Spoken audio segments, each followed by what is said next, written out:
My name is Curtis Nicol, and I'm Professor of Urology at Queen's University in Kingston, Canada. And it's a privilege to be able to present to you on the topic of recurrent urinary tract infections in women, how we can manage and prevent them beyond the use of antibiotics. And today we'll use a case-based approach that is based on evidence and current guidelines. Before I start, I just have to mention these, what I believe are relevant disclosures for myself. The various companies listed here have either products or services for women with recurrent urinary tract infections, and I'm either a consultant or doing research with these particular companies. The definition of recurrent urinary tract infections is at least 3 infections per year or 2 in the last 6 months. Now we understand that women are many more times likely to suffer from a UTI than men, and about 50% of women will suffer from a UTI with a recurrence rate of 25%. This leads to 500,000 physician visits per year in Canada due to urinary tract infections. The most common indication for antibiotic use in women in Canada is UTI, and we have to use antibiotics because antibiotic prophylaxis is the gold standard for management of recurrent UTIs, either long-term low-dose use or postcoital dosing. Well, antibiotics themselves are the principal and dominant therapy for the treatment of acute cystitis in women. But antibiotics lead to a burden. We see associated side effects, including gastrointestinal allergies. We see dysbiosis in our microbiome that lets us feel unwell. Secondary infections, the most serious being Clostridium difficile. But we also realize that antibiotic resistance has become a major global health issue. In Canada, 26% of bacterial infections show resistance to the antibiotics that we have, leading to over 14,000 deaths. This leads to a healthcare cost of $1.8 billion a year. It is a major problem. And what we need to do as physicians is entertain the concept of antibiotic stewardship, reduce inappropriate treatment, decrease broad-spectrum antibiotic use, and tailor our antibiotics appropriately and directed with the shortest effective duration. Now, there are non-antibiotic alternatives, and this is what we are going to look at today. The AUA, CUA, SUFU guidelines mention that implementation of novel interventions may represent a future direction for prevention strategies. And in fact, the guidelines comment on the present use of many of these prevention strategies. So let's start with our typical Case 1, a sexually active young female with recurrent urinary tract infections who is being treated with repeated courses of antibiotics. The patient believes that it's leading to gastrointestinal dysfunction, vaginal yeast infections, and she thinks antibiotics are causing her to generally feel unwell. Why is she receiving antibiotics? Because the guidelines that we use, the AUA, CUA, is that clinicians, we may prescribe, and note that may prescribe antibiotic prophylaxis to decrease the risk of future UTIs in women of all ages diagnosed with UTIs. We must discuss risk benefits and alternatives. Or we may offer patient-initiated treatment, either self-start treatment with acute UTI or postcoital antibiotic prophylaxis. Yet, many patients, including this particular case, wants to explore other non-antibiotic strategies to prevent UTIs other than the antibiotic strategies outlined in the guidelines. So what do we traditionally recommend? Well, we advise our patients to change their hygiene practices. In other words, wipe from front to back, pre- and postcoital voiding, avoidance of hot tubs, tampon use, and douching. Well, the guidelines and evidence show that these suggestions do not appear to impact at all in recurrent UTI risk, and they actually may reinforce the shame and self-blame commonly seen in women with recurrent UTIs. However, there is one definite evidence-based behavioral modification approach, and that's to drink more water. Evidence shows that increased water intake for those consuming less than 1.5 liters per day is one approach that will reduce UTI recurrence by approximately 50%. It's inexpensive and it can be done by most. Now, other non-antibiotic strategies that we use include cranberry and cranberry extracts. The guidelines, guideline 13, state that clinicians may offer cranberry prophylaxis for recurrent UTIs because of the evidence is a conditional recommendation with an evidence level grade C. The main reason it's the low evidence is because all cranberry products, including cranberry juice and other products that are available, when they're looked against placebo, they offer limited benefit, demonstrable, but limited benefit. And the reason is it's the PACs, the proanthocyanidins that is within the cranberry that makes the difference. When you only look at products that have up to 36 PACs, you will see a significant difference in reducing the lower recurrence rate of UTIs. Now, the other non-antibiotic strategies that I personally use is D-mannose and probiotics. The evidence isn't as strong as that for cranberry, and the guidelines are a bit wishy-washy on whether we should recommend these to our patients.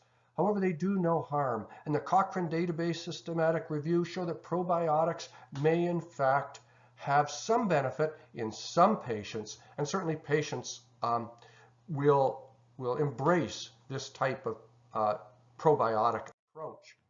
Similarly, D-mannose in the European guidelines state that it significantly is superior to placebo and as effective as 50 milligrams of nitrofurantoin in preventing UTIs. Certainly, there is one randomized placebo-control study published about 5 years ago that shows clearly benefit of D-mannose primarily in patients who have recurrent UTIs with E. coli. Another trick that we've used for years is the use of Hiprix or methanamine. The guidelines show that multiple retrospective studies have described efficacy in reducing symptomatic UTI episodes in recurrent UTI patients with few adverse effects. Sometimes it's difficult to obtain this particular product in Canada, but it can be obtained in patients like this sort of non-antibiotic but antimicrobial type of treatment, and there seems to be a lot less side effects. Now, that's what we do for premenopausal young females who are sexually active. What about the very common postmenopausal female with recurrent UTIs, such as this 67-year-old postmenopausal woman who's reported recurrent UTIs since menopause? Prior to that, she had infrequent UTIs. She is successfully treated with multiple courses of antibiotics, but her UTIs recur in constellations, so she requires many courses of antibiotics, and she has been subjected to long-term low-dose prophylaxis, which works while she's on the antibiotics. But she's looking also for recommendations to prevent these recurrent UTIs.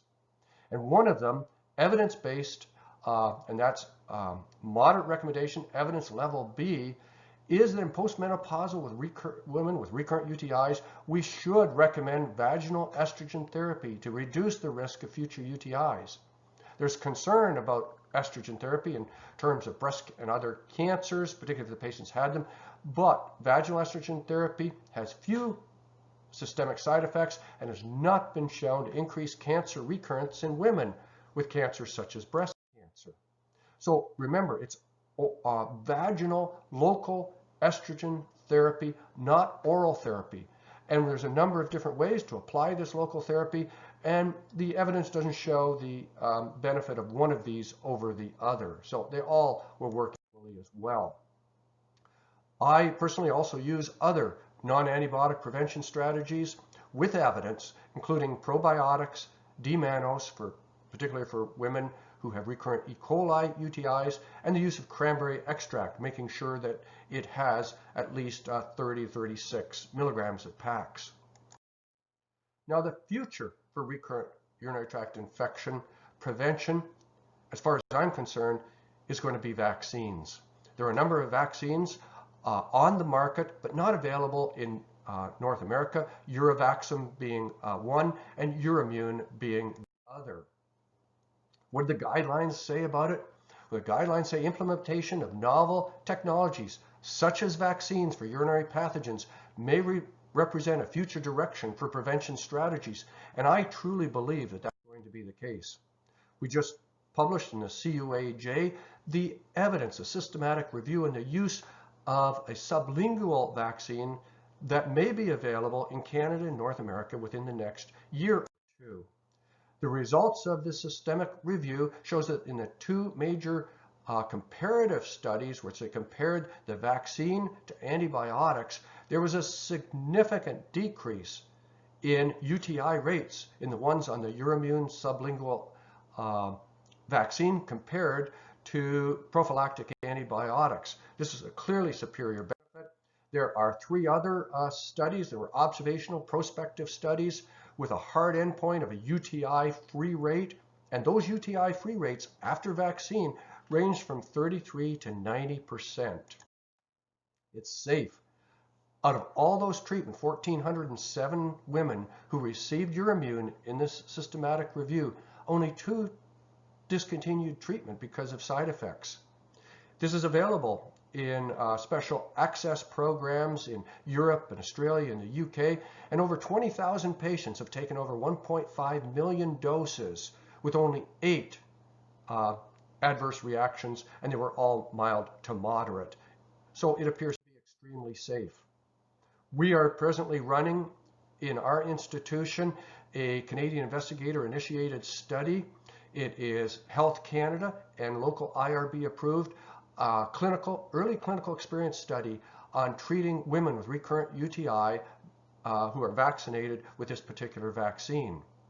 We have just completed a European phase 3 study. The study is closed, the database is locked, and we're analyzing the data presently. We hope to present it in the 2021 AUA and EAU meetings, and we'll probably publish it in a high-level journal sometime next year in 2021. I believe it's going to be a game changer. Now, these techniques don't always work, these strategies, and despite non-antibiotic treatment strategies, patients develop acute urinary tract infections. Well, what do? Well, we have the antibiotic options, and they work well. We can use, as the guidelines state, first-line therapy, strong recommendation, evidence level grade B. Not even grade A for this, and I'll show you why in a second. And we should treat them for each acute cystitis episode with a short duration of antibiotics as reasonable. But let's say our patients are tired of antibiotics. What are the guidelines and what does the evidence say? Well, the evidence shows that UTI is typically self-limited and rarely progresses to more severe disease. In fact, women had recurrent cystitis long before the advent of antibiotics, and this did not lead to pyelonephritis or death. And evidence shows that this is the case in randomized trial in antibiotics versus supportive care. There are multiple randomized placebo-controlled trials demonstrating little benefit to antibiotics for UTI beyond faster symptomatic control. A meta-analysis of 5 randomized placebo-controlled trials show that while antibiotics are superior in terms of clinical success, cure, and bacterial eradication compared to placebo, they caused more side effects. The message we get from this is that many patients do respond to placebo, just takes a little bit longer than antibiotics. But while they're waiting for Mother Nature to follow its natural course, we can help our patients. The urologist friend, Pyridium, is prescribed in Canada, over the counter in the United States, and will reduce the dysuria and pain associated with UTIs while Mother Nature effects a cure. NSAIDs will do the same thing. They'll reduce the pain and discomfort, and while it does take longer for cystitis to resolve than with antibiotics, in many cases, as many as 70 to 80%, the patient's bacteriuria and symptoms will resolve in 7 to 14 days with only the use of NSAIDs. We can also help Symptomatically, many patients find that urine alkalization improves symptoms, and we can use the expensive sodium citrate, commercial products, or a tablespoon of sodium bicarbonate in water. Hiprex is something that I do use, although the evidence say it has very little utility in UTI treatment compared to the advantages it has in UTI prophylaxis. But I still use it, and patients like to have some form of therapy that they feel are impacting the bacteria without actually taking antibiotics. Many patients embrace herbal therapy, and this is way beyond the guidelines, but if you look at the homeopathic literature, there are a number of herbal therapies that appear to have a benefit. At least, most cases, they cause no harm, and it gives the patient something to do while their UTIs resolve.